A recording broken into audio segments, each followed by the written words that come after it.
Paul Kelly parle couramment chinois et a accompagné de nombreux dirigeants américains en Asie.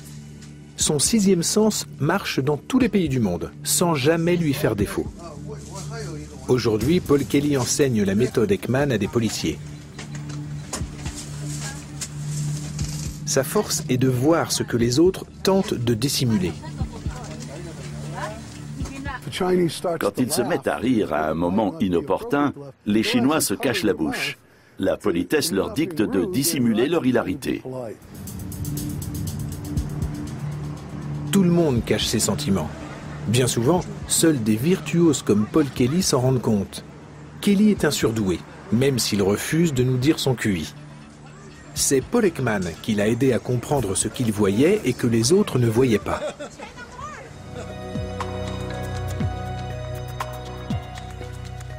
Mais le langage du visage est-il vraiment universel? Tout le monde comprend-il les 1001 façons de sourire d'un Asiatique? L'homme naît-il avec une connaissance innée de l'alphabet des émotions? 11 mars 2011.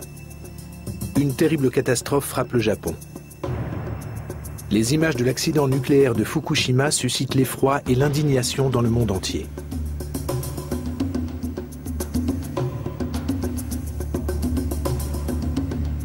Seuls les Japonais, dont certains ont parfois tout perdu, restent impassibles. En apparence du moins.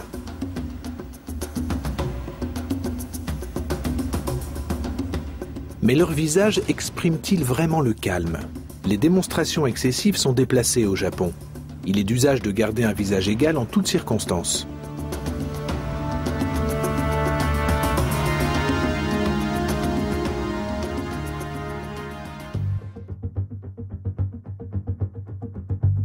Birgit Röttger-Rössler est une ethnologue spécialiste de l'Asie. Comment perçoit-elle la réaction des Japonais?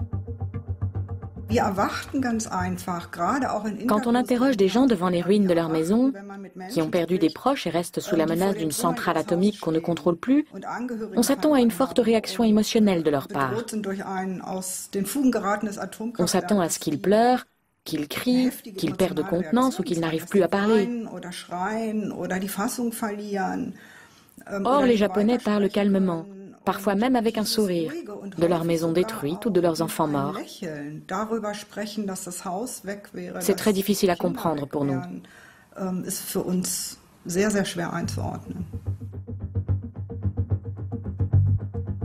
Birgit Röttger-Rössler étudie le langage des émotions chez les peuples asiatiques depuis des décennies. Pour elle, seules quelques expressions sont innées.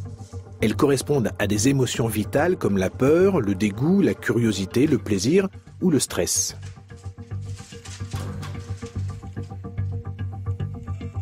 Mais tout le reste s'apprend. La riche palette des émotions varie d'une culture à l'autre. Birgit Röttger-Rössler a étudié la multitude des sourires asiatiques. Ils sont loin d'exprimer tous la joie. Le sourire peut masquer une colère rentrée, par exemple. Les Occidentaux et au premier chef les hommes d'affaires en sont souvent dupes.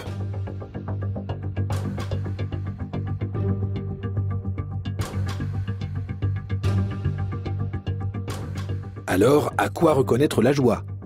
À des yeux rieurs. Le muscle orbiculaire sourit en même temps que la bouche. Le sourire authentique est l'une des rares expressions qu'on ne peut pas réprimer. Les disciples de Paul Ekman poursuivent ses recherches, entamées il y a 40 ans, dans les régions les plus reculées du monde.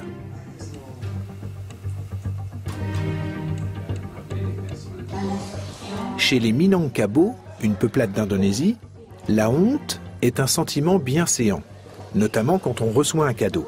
C'est un signe de modestie et de respect. Chez nous, elle correspond surtout à l'aveu d'une faute ou d'un échec.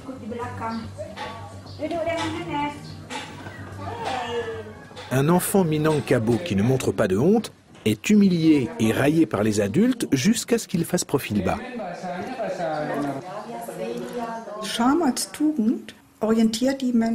Quand la honte est une vertu, cela signifie que l'individu s'adapte à la communauté, qu'il se soumette à ses règles et à ses structures.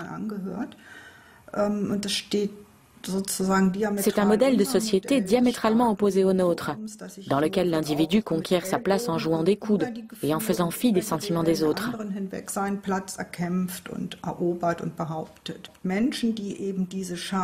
Dans cette ethnie indonésienne, les individus qui ne montrent pas de honte ou qui se jouent des conventions sont considérés comme des malades, des psychopathes. Ja, eigentlich als Psychopathen, also als nicht ganz gesund. Gabriel Scheidegger a découvert chez les Baras de Madagascar des expressions du visage que les Occidentaux ne savent pas déchiffrer.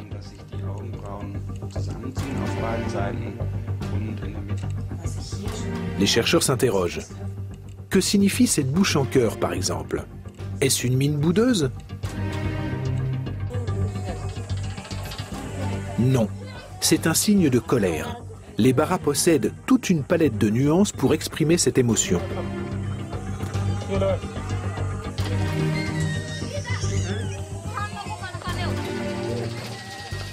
Pour eux, montrer sa colère et son agressivité est signe de bonne santé et gage de vigueur.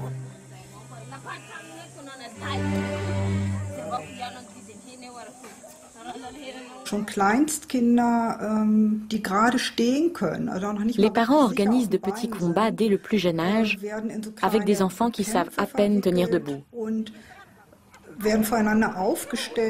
On les met face à face. Les enfants ne savent évidemment pas ce qu'on attend d'eux. Mais dès qu'ils font mine de boxer, dès qu'ils ont un geste qui peut paraître agressif, les parents applaudissent. Et cela renforce positivement ce comportement.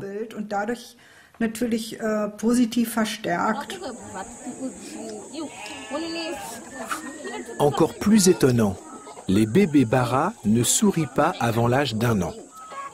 C'est en jouant avec les enfants plus âgés qu'ils apprennent à sourire. À l'inverse des mères occidentales, les mères Baras évitent les regards directs et ne récompensent pas chaque progrès par un sourire. Les bébés ne recherchent donc pas la performance. Leur bien-être est assuré par des contacts physiques fréquents.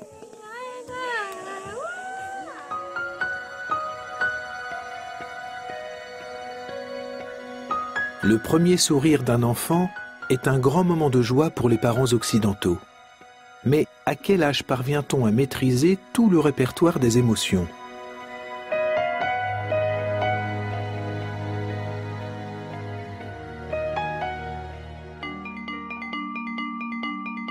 Depuis des années, le psychologue Manfred Olodiński étudie l'expression des émotions chez l'enfant.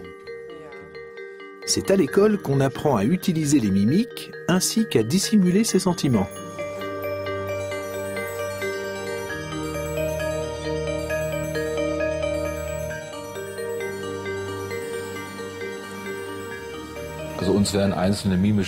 À la naissance, nous possédons les rudiments de l'expression des sentiments, comme le sourire ou la grimace de pleurs. Ces expressions sont liées à des états émotionnels. Mais c'est dans l'interaction sociale avec les personnes de référence et les autres que l'enfant apprend à ajuster avec finesse son expression à la situation et aux réactions de son interlocuteur.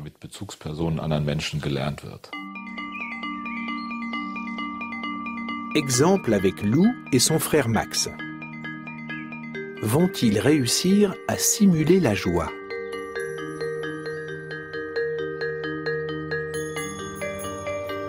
Deux petites voitures et une pomme de terre.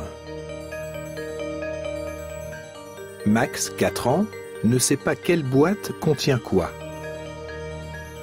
On lui a demandé de faire semblant d'apprécier le cadeau, même s'il tombe sur la pomme de terre. Il essaie, mais n'est guère convaincant. Il est encore trop jeune pour savoir feindre.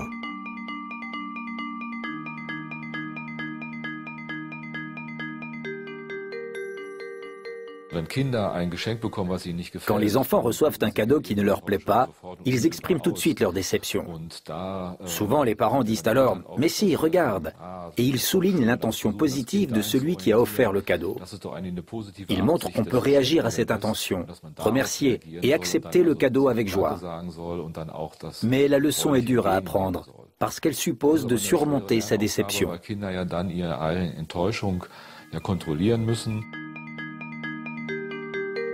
2 anges et une pomme de terre. Lou a 8 ans et va à l'école. Elle sait qu'avec l'expression appropriée, on peut obtenir beaucoup. Elle n'a aucun mal à feindre la joie.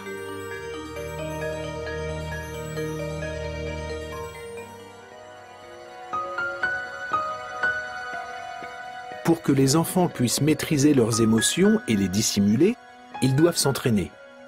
Le visage de la mère est leur miroir.